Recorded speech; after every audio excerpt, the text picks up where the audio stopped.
Wahai api, menjadi dinginlah dan menjadi keselamatanlah bagi Ibrahim. Bangsa Babilonia adalah bangsa yang tidak mempercayai Allah. Mereka justru menyembah bintang-bintang. Salah satu dari bintang tersebut adalah Marduk, yang merupakan bintang terbesar dalam pandangan mereka.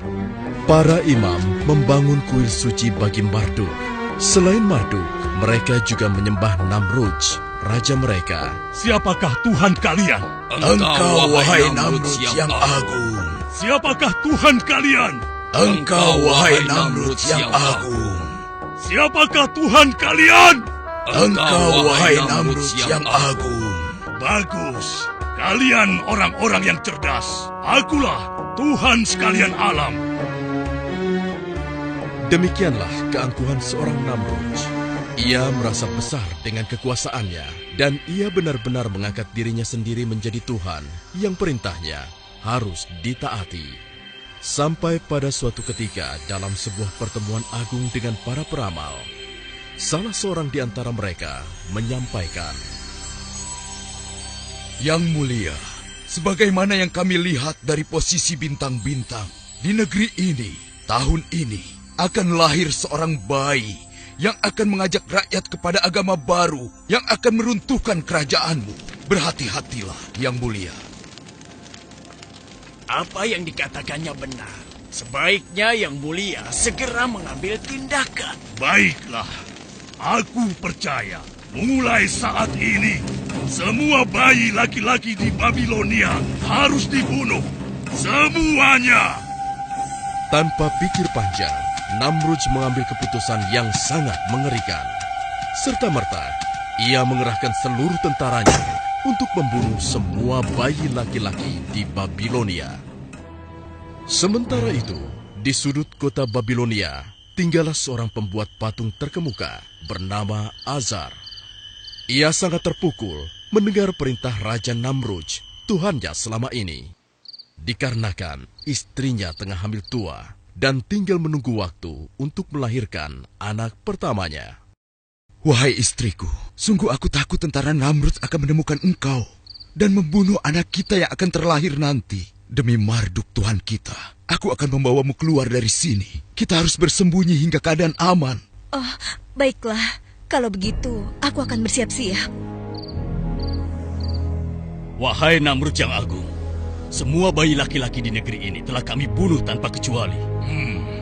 Bagus. Namrudz demikian puas mendengar laporan tentaranya. Dia merasa aman sekarang. Tahun demi tahun pun berlalu. Anak Azar yang telah disembunyikan itu telah tumbuh menjadi anak yang kuat dan cerdas. Ia bernama Ibrahim. Suatu ketika, Ibrahim bertanya kepada ibunya, Ibu, tahukah engkau siapa Tuhanku? Ya ampun, kenapa dia bisa bertanya seperti itu? Akulah Tuhanmu, nak. Lalu Tuhan ibu siapa? Tuhan ibu, sudah pasti ayahmu. Kalau begitu, Tuhan ayahku siapa? Ibrahim, kenapa kau bertanya seperti itu? Tentu saja Namrudzlah Tuhan ayahmu. Lalu Bu, siapa Tuhan Raja Namrudz? Ya Tuhan, bagaimanakah aku harus menjawabnya? Jangan-jangan inilah anak yang dikhawatirkan oleh Raja Namrudz. Inikah anak yang akan mengubah agama dan kepercayaan masyarakat Babilonia? karena tidak puas dengan jawaban sang ibu, Ibrahim kecil pun keluar dari gua, dan ia mencoba mulai mencari siapa Tuhannya. Malam pun datang. Saat itu bulan purnama bercahaya menerangi malam. Wow, inilah rupanya Tuhanku. Ibrahim kecil sangat kagum dengan bulan purnama itu. Sekali lagi ia yakin itulah Tuhannya. Tetapi tatkala pagi menjelang,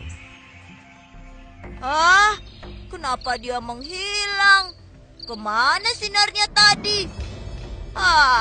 Dia pasti bukan Tuhan. Wow, ini pasti Tuhanku. Indah sekali. Besar dan sangat terang. Pasti dia kuat sekali. Tetapi malam pun datang. Pasti dia juga bukan Tuhan. Tuhan tidak mungkin pergi. Demikianlah, Ibrahim kecil merenung dari hari ke hari. Ia mencari siapa Tuhannya. Ia telah mengamati semua yang ada di alam ini, sampai akhirnya ia menyimpulkan bahwa Tuhannya adalah Tuhan yang menciptakan alam semesta. Dialah Allah yang Esa. Beberapa tahun kemudian, di usianya yang dewasa, Ibrahim pun diangkat menjadi utusan Allah. Beliau pun kembali kepada kaumnya di negeri Babilonia. Beliau pun memenuhi tugasnya menyeru manusia kembali kepada Allah.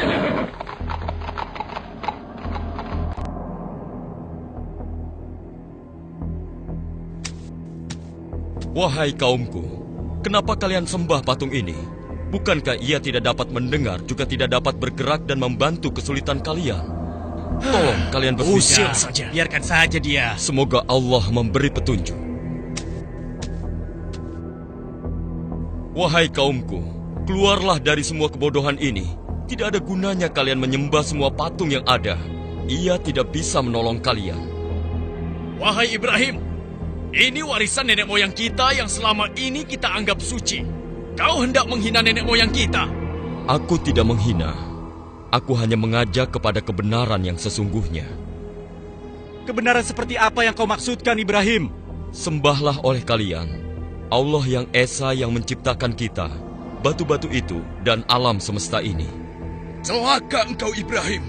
Engkau ingin mengganti Tuhan kita selama ini dengan Tuhanmu yang baru. Lalu akan engkau apakan Tuhan-Tuhan ini? Mereka hanya batu belaka. Kalian harus menghancurkannya. Benar-benar gila kau, Ibrahim. Engkau ingin menghancurkannya. Terkutuk engkau. Marduk akan menghukummu. Aku tidak takut. Aku berlindung kepada Allah, karena dialah yang harus kita takuti. Aku ingin mengetuk hati kalian. Bukalah hati kalian. Hai Ibrahim, kau tidak lebih suci daripada kami. Hentikan ocehanmu. Aku tidak akan berhenti menyeru kalian kepada kebenaran. Dengarkan dan renungi kata-kataku. Tinggalkanlah patung-patung tidak berguna itu. Omong kosong. Jika engkau terus menghina Tuhan kami akan menghajarmu, wahai Ibrahim. Semoga Allah mengampuni dan memberi petunjuk kepada kalian. Demikianlah, Nabi Ibrahim terus berdakwah tak kenal lelah, menyeru kaumnya agar meninggalkan patung-patung itu dan menyembah hanya kepada Allah saja. Namun, sebagian besar dari kaumnya mengingkari hingga suatu ketika. Nah, inilah saat yang tepat. Kuil ini sedang tidak dijaga. Seluruh penduduk tengah sibuk berpesta. Akan aku hancurkan patung-patung ini agar kaumku sadar bahwa patung-patung ini tidak memiliki daya sedikit pun. Semoga kesesatan ini sirna dari negeri Babylon.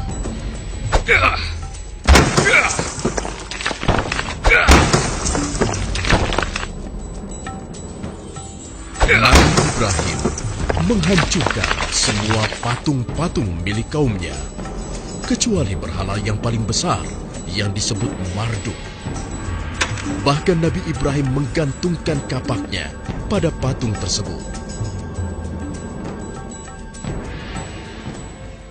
Kemudian, kegemparan pun terjadi.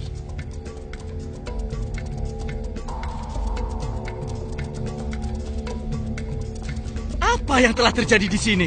Kenapa Tuhan-Tuhan kita hancur begini? Siapa yang melakukannya? Hanya Marduk yang tidak disentuh. Lihat, hanya Marduk yang utuh. Wahai Itsar yang agung, siapakah yang menghina engkau seperti ini? Mimpikah yang kita lihat ini? Celakalah kita semua. Siapa yang melakukan ini? Jangan-jangan Ibrahim. Karena hanya dia yang berniat melakukan hal ini. Kita seret dia ke sini. Betul, betul. Seret saja dia. Ayo seret. Seluruh penduduk negeri Babilonia gempar. Mereka marah, tidak menerima kenyataan yang ada. Dan mereka sepakat kemarahan itu harus ditumpahkan. Hei Ibrahim, pasti engkau yang telah melakukan ini semua. Mengaku sajalah. Mengapa kau tuduh aku? Mengapa tidak yang lain? Jangan mengelak kau Ibrahim. Hanya kau yang memiliki niatan seperti itu. Apakah kalian sudah menanyakan pada sosok yang memegang kapak? Kau sudah gila. Mana bisa dia berbicara? Apalagi bergerak menghancurkan patung yang lain. Nah, apabila mereka tidak dapat bergerak, apalagi menolong dirinya sendiri, mengapa kalian masih menyembahnya? Jangan ceramahi kami, Ibrahim. Aku hanya ingin menyadarkan kalian, menyelamatkan kalian dari dosa dan kesesatan ini. Tidakkah kalian menyadarinya? Para pendeta dan penduduk tidak dapat membantah ucapan Nabi Ibrahim. Namun, kesesatan sudah merasuki mereka. Bukannya tersadar, mereka malah menjebloskan Nabi Ibrahim ke dalam penjara.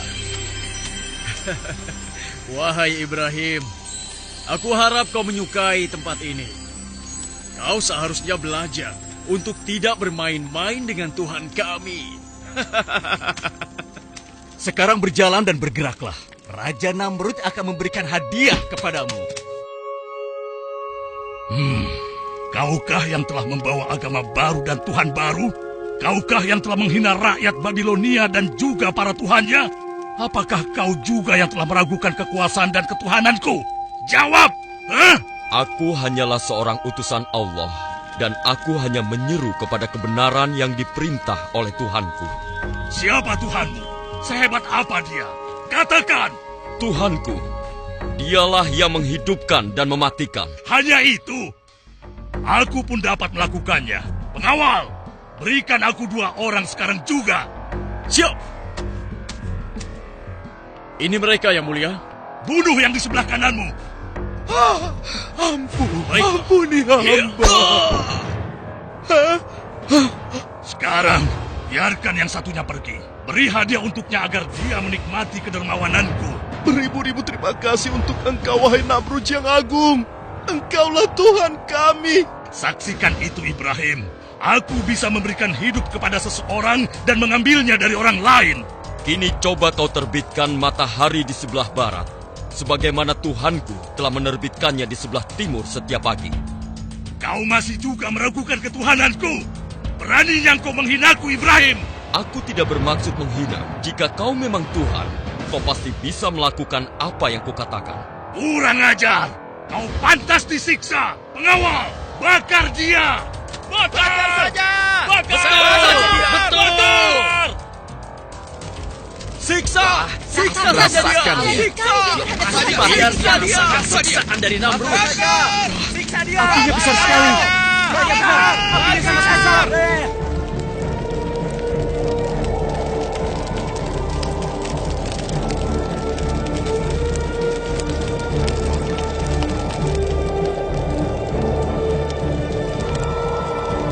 Ya Allah, aku berserah diri kepadamu. Engkaulah pelindungku di dunia dan di akhirat.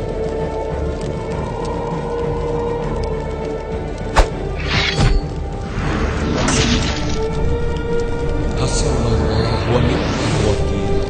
Ni'mal maula wa ni'mal nasir.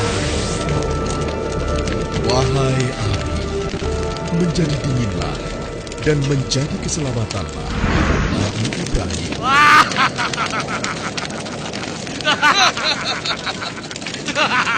Rasakan siksaan Namrud. Dia yang menghukum penghina dan penentang Tuhan-Tuhan kita.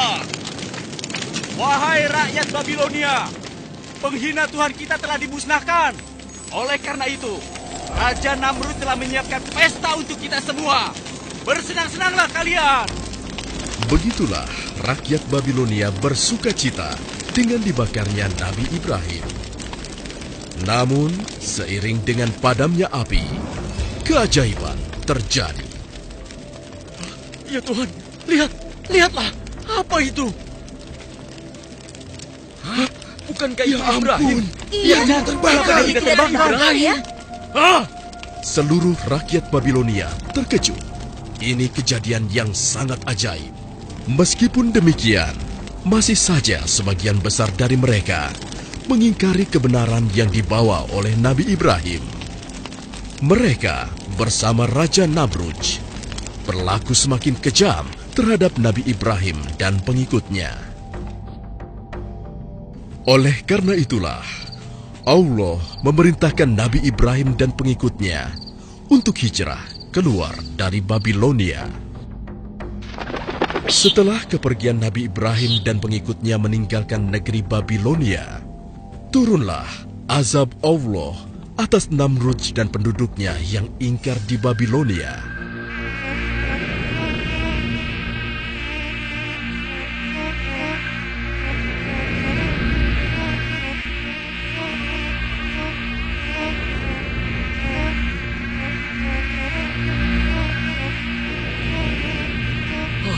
Ini datang dari mana ini? Kurang ajar. Pengawal, tutup semua pintu. Jauhkan binatang ini dariku. Cepat, tutup semua pintu.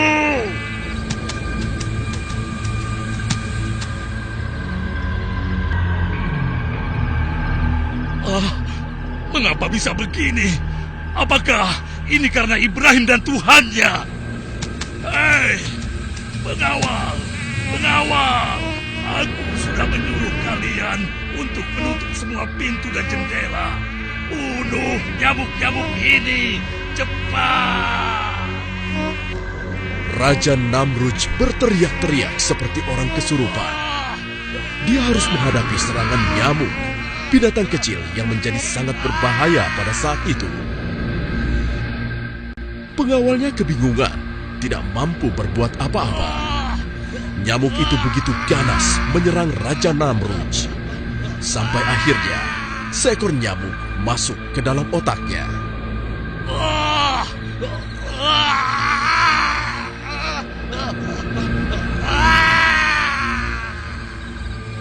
Demikianlah, Raja Namrudz yang congkak dan sombong mati dengan cara yang mengenaskan. Seekor nyamuk dengan izin Allah Subhanahu wa Ta'ala masuk ke dalam otaknya dan mengakhiri hidupnya yang penuh dengan dosa. Semoga Allah Subhanahu wa Ta'ala melindungi kita dari perilaku yang serupa dengan Raja Namrudz.